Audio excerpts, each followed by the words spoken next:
Fala, meus amigos e amigas corintianos, uma excelente sexta-feira para vocês, um bom final de semana. Estamos aqui trazendo mais um vídeo no canal com as últimas informações do Timão. Estou trazendo um corte da ESPN falando desse protesto que teve nesta quinta-feira, principalmente em relação à questão da gestão do clube. Além disso, a preparação do time para o jogo contra o Botafogo pelo Campeonato Brasileiro neste sábado. Se inscreva no canal, deixa seu like, sua opinião nos comentários e vamos para o vídeo.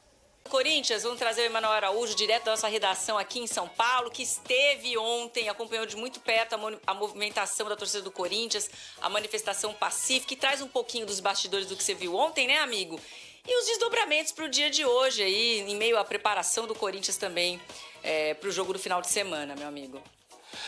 Exatamente, Joana. Bom, ontem teve foguetório, teve bandeirão, teve hino do Corinthians cantado pela torcida, barraquinha de cachorro-quente, de bebida, mas não era a porta de estádio, e sim a porta do Parque São Jorge, a sede social do clube, o prédio que vocês acompanham ali atrás da imagem é o prédio da presidência e a pauta tem a ver com isso, né? Um protesto bem visual, olha só, com o velório simbólico das 5 gestões passadas, incluindo Augusto Melo, eles já consideram Augusto Melo carta fora do baralho, e principalmente pedindo a responsabilização financeira, a punição para esses dirigentes, né? E essa é, de fato, uma das pautas desse dia que eles chamam de revolução, o início da Revolução Corintiana, um protesto organizado por todas as torcidas organizadas do Corinthians, que também contou com alguns torcedores não associados a torcidas organizadas, principalmente quem já estava ali na porta do Parque São Jorge, alguns associados do clube. E a segunda pauta tem a ver, sim, com mudanças no estatuto do clube. Por isso, o que eles pediam é uma reforma no estatuto para que o regimento interno considere aumentar o número de votantes para a eleição na presidência do Corinthians e assim incluindo também os sócios torcedores do programa Fiel Torcedor. Vale lembrar que há mais ou menos 40 mil sócios associados ao clube e esse é quase 1/3 do número de sócios torcedores, portanto eles querem aumentar, ou seja, democratizar, popularizar essa eleição. Agora, uma curiosidade interessante é que os portões do Parque São Jorge foram fechados às 4 horas da tarde, as ruas foram bloqueadas, só que lá dentro, às 5h30 da tarde, teve jogo da Liga Nacional de Futsal, a bola rolou normalmente com a proteção de uma unidade da tropa de choque que ficou na parte interna do clube para, caso alguma eventualidade, seria ativada. Bom, e já que a gente está falando de bola rolando, a gente vai deixar um pouco o protesto de lado, falar do Corinthians, que não para. Vale lembrar também que não houve nenhuma menção a nenhum jogador, a técnico, nem nada. O problema deles ontem, o protesto era pela diretoria e pela política do clube. Na parte do futebol, o Corinthians já se prepara, está finalizando o último treino, vai enfrentar um Botafogo no Rio de Janeiro, um time que não perdeu em casa nesse Brasileirão. Está 7 jogos no Brasileirão sem perder. E o Corinthians vai tentar se superar, assim como fez na quarta-feira, arrancando um empate contra o líder do Brasileirão. Vai tentar agora se provar mais uma vez, mas dessa vez com um time um tanto quanto alternativo. O Dorival já pensa em poupar alguns jogadores, a certeza é que ele não vai ter nem o Garro e nem o Martins, que estão suspensos. E com isso, a gente não vai ver algo que o Dorival reclama. Fala, pô, tô há 90 dias aqui e ainda não vi o trio de ataque titular jogar comigo. A boa não vai notícia... ver de novo. Não vai ver de novo, porque o Garro não vai estar. Mas a boa notícia é que o Yuri Alberto está treinando e, a depender do treino de hoje, ele vai entre os relacionados e pode fazer uma participação, porque a meta é que ele vá para o jogo contra o Palmeiras. Meu amigo, muito problema, né? Mas tem que pensar, ó, já não tem um elenco, né? Tá faltando gente. Aí você precisa preservar para jogar a Copa do Brasil, porque vai jogar contra o Palmeiras. Né? E só um detalhe sobre o Memphis, né, em cima de tudo que você estava contando aí pra gente, é que o Memphis também teve uma conversa com a torcida ontem, porque está com a situação indefinida, de uma certa forma, mas nesta conversa, segundo os relatos que eu vi hoje de manhã, ele mantém o desejo de permanecer no Corinthians.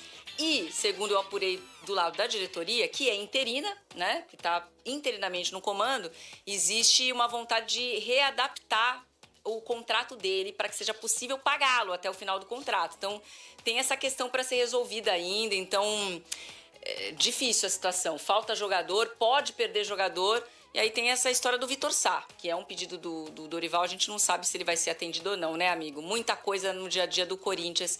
Agradecendo, então, o Emanuel Araújo. Estou até criativo no sentido de personagens, dedicação até no artesanato para construir as coisas, certo? Nas alegorias.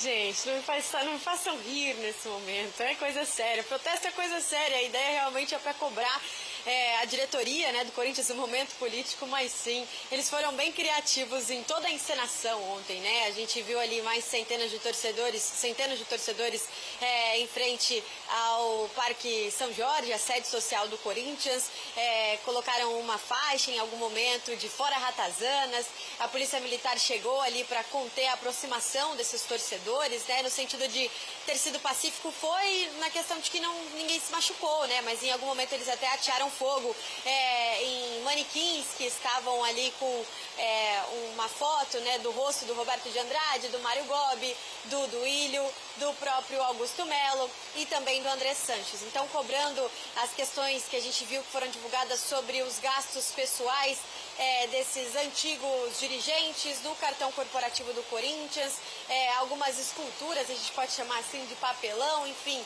A ideia foi mesmo simbolizar tudo o que estava acontecendo e que também o torcedor estava sentindo.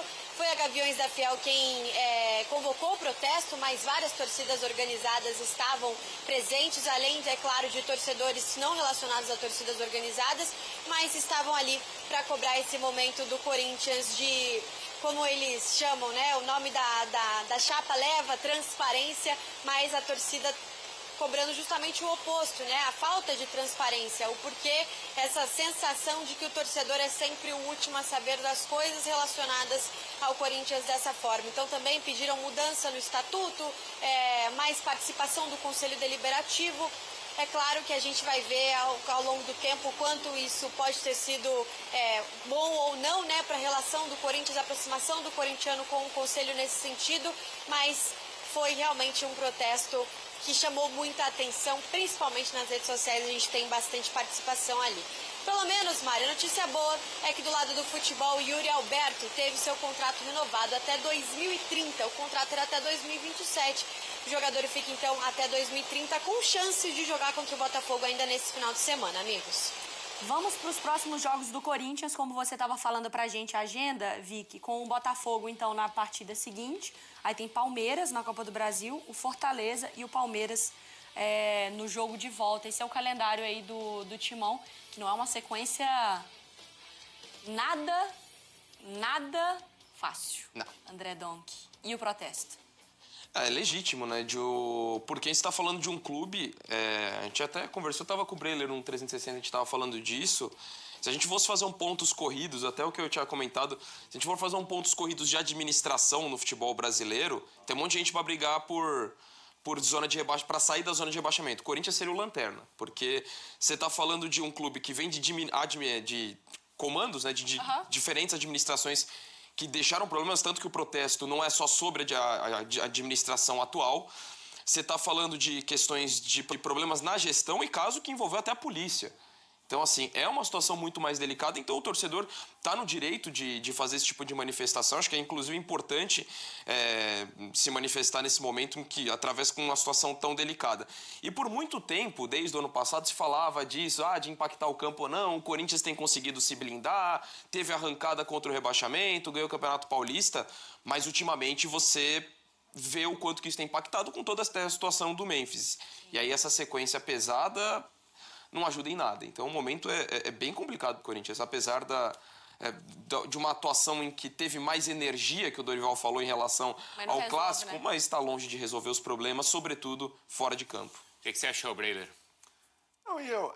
O cenário, para mim, que preocupa também é o time ter dificuldade de dar uma resposta consequência em campo. Porque no ano passado, quando engatou, o Corinthians demorou, foi já no fim da temporada, mas houve ali uma estabilização. Internamente, o time conseguiu andar. Mas não resolveu o andar no Parque São Jorge, né? E aí, acredito que os corintianos também não têm muita esperança que se resolva no curto prazo. O Osmar Stabile está fazendo ali uma gestão temporária, daqui a pouco não sabe se volta Augusto Melo, como vai avançar o processo de impeachment. Então, olhando para o campo, para mim a situação também é preocupante, porque o trabalho do Dorival ainda não engatou. E é claro, seria injusto colocar no colo dele essa responsabilidade, mas a gente vê o Corinthians ainda oscilando. Faz um bom jogo contra o Red Bull Bragantino, mas não ganha, perde em casa. Faz um bom jogo contra o Cruzeiro, mas também longe de encantar e longe de passar confiança para o torcedor. Então, eu vejo que no campo também o time está devendo respostas e isso, para mim, nesse momento, né, ainda mais com essa sequência, já que o corintiano está bem calejado do ponto de vista administrativo, preocupa mais até do que a parte política. Aviões ainda diminuiu a dívida em R$123 mil. Ah, mas é um problema do sistema, é isso, é o cadastro. Tá, mas tá errado, porque tá devendo para o próprio clube. Então você também não está contribuindo para que o clube seja saudável financeiramente. Você também é parte do problema. Só que para mim o ponto também que fica muito complicado é que eu fico pensando quais gestões romperam com as organizadas, né? Foi a gestão do Ronaldo com a Máfia Azul, que fez, e depois derrubaram também, fizeram da vida do Ronaldo o inferno, Não. E a Leila com a Mancha. Antes ainda o Paulo Nobre, antes. Isso, alguns, né? Eu acho que mais devem ter feito E o isso. da Leila numa situação específica, porque antes era Ela tava lá, era tava conivente junto e também. depois saiu. enquanto apoiava. E assim, não é um benefício. Se o clube apresenta esse benefício para o torcedor, né, se é algo correto, se é algo planejado, tá tudo certo. Mas nesse caso não é um benefício. Você tá porque não é um benefício, é um esquema. Não, tem um esquema aqui de pegar o ingresso e vamos ver se paga. Porque o Corinthians hoje romper também com a... É isso, eles colocam na Não posição que eles consegue. vão fazer. Tanto que a matéria, e a Vitória tá por dentro, a matéria mostra que existia uma dívida de mais de 700 mil com a gestão do Augusto, mas que o Augusto também não cobrava. Claro. O Augusto vai ter que moral para cobrar. Não é, Vitória? Totalmente, né? Vocês falaram da matéria da Lívia, né? Do UOL. Eu até lembro o momento em que ela estava apurando toda essa história.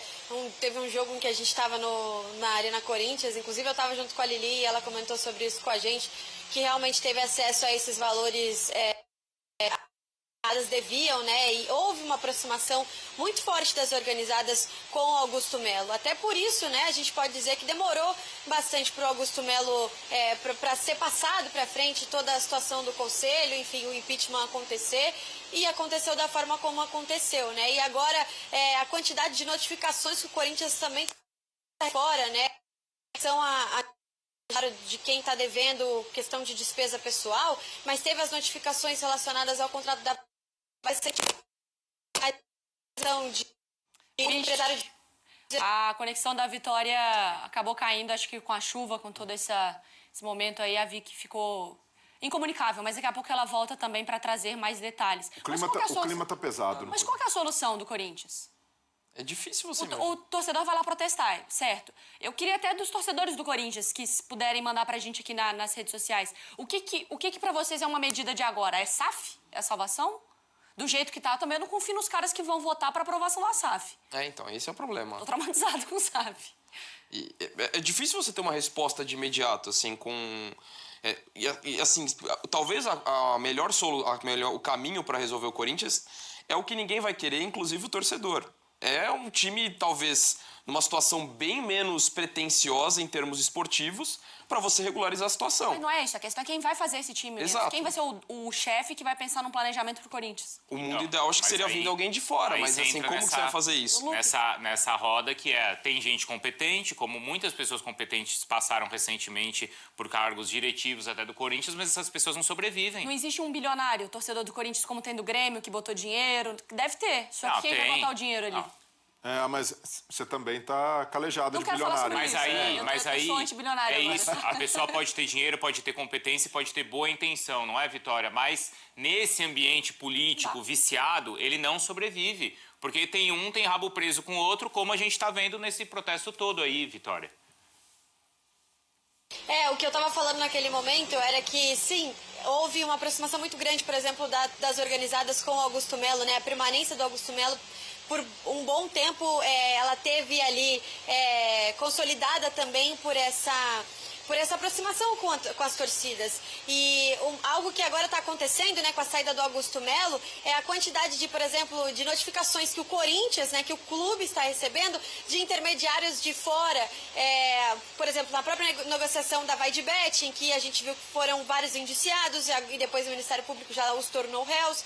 Agora apareceu também um intermediário empresário dizendo que foi intermediário da época da transação com o Memphis Depay. Então, tem uma série de fatores, né, de pessoas que nem eram relacionadas de fato, né, no papel ao Corinthians e que também se beneficiavam, não sei se a gente pode usar bem essa palavra, mas de alguma forma dessa bagunça, né, administrativa que o clube vivia. Então, Agora o Corinthians realmente está pagando por tudo isso em todos os sentidos, né? Vai ter que pagar financeiramente, está pagando também com o próprio nome do time, que nos últimos anos está sofrendo muito com essa quantidade de movimentações ao redor. E nem tanto só falando sobre gramado, agora a gente está falando de bastidor e ao redor mesmo do Corinthians, que vai afetar até a torcida. E o Corinthians, ele é tão potente, né? Ele é tão grande, ele gera tanto dinheiro, porque a comparação é essa. O Flamengo e o Palmeiras hoje são referências. E fazendo tudo certo, eles têm 1 bilhão e alguma coisa de receita no ano. Não são SAF. Não são SAF. O Corinthians, fazendo tudo errado, tem também o mesmo bilhão de receita por ano. E não tá nem perto. Mesmo fazendo tudo errado, mesmo com tanto escândalo. Não tá chegando na final de Libertadores, não tá ganhando o Campeonato Brasileiro, não tá nada e... Então olha a potência que tem aí, né, nesse clube de arrecadação, de movimentação de dinheiro. É por isso que é difícil mexer, né? E por isso que eu falei que é o lanterna em questão de administração, Porque são 3 clubes com faturamento anual de mais de 1 bilhão. 3. 2 que fazem tudo certo. E um que é o Corinthians, que faz tudo errado e mesmo assim tem esse mesmo potencial. Mas tem uma diferença que Flamengo e Palmeiras conseguiram um alívio na dívida que permite boa parte dessa arrecadação girar para o time de uma maneira sustentável. No caso do Corinthians, como não controlou a dívida, o Corinthians também é um dos 3 times que tem a maior folha salarial do país e o desempenho não é compatível com o investimento no futebol. Então precisa realmente pisar no freio para controlar a dívida. É uma medida amarga, mas que em algum momento, sobretudo depois de uma crise como essa, o Corinthians vai precisar tomar. E é uma medida impopular, né? Não, totalmente. Totalmente impopular, porque pode limitar o potencial do time. E nesse contexto, tomar qualquer decisão mais drástica também para o futuro do Corinthians é muito difícil. A decisão é tomada pensando no poder, não no clube. E Essa tudo é a que você for tomar de decisão tem 437 pessoas para você convencer, falar, mudar, enfim, muito difícil. E vou trazer mais algumas informações do Botafogo, né, que é o próximo adversário do Corinthians no Campeonato Brasileiro. Como podemos ver a tabela de classificação atualizada, a equipe do Botafogo está na 5ª colocação, 14 jogos, 25 pontos. Já o Corinthians está na 11ª colocação, só que já tem 16 jogos no campeonato e soma 20 pontos. Precisa vencer, apesar de ser um jogo difícil lá no Rio de Janeiro, mas o Corinthians precisa vencer para poder ficar mais próximo ali da parte de cima da tabela, pelo menos almejando uma Libertadores. Nos últimos 5 confrontos entre Botafogo e Corinthians, foram 3 vitórias da equipe do Botafogo. Na temporada passada, os 2 jogos do Campeonato Brasileiro, a equipe do Botafogo acabou vencendo o Corinthians, e desses 5 jogos, o Corinthians venceu 2 jogos. Já nesse recorte dos últimos 5 jogos da equipe do Botafogo, eles venceram 2 pelo Campeonato Brasileiro e tiveram um empate contra a equipe do Vitória dentro da sua casa. Fora isso, foram os 2 últimos jogos do Mundial de Clubes que eles acabaram perdendo para o Atlético de Madrid, mas acabou se classificando e logo em seguida foi eliminado pelo Palmeiras nas oitavas de finais. Relembrando, a partida será neste sábado, às 18h30, lá no Rio de Janeiro. Enfim, essas foram algumas das informações do próximo confronto do Timão. Se inscreva no canal, deixa seu like, sua opinião aí nos comentários e até o próximo vídeo.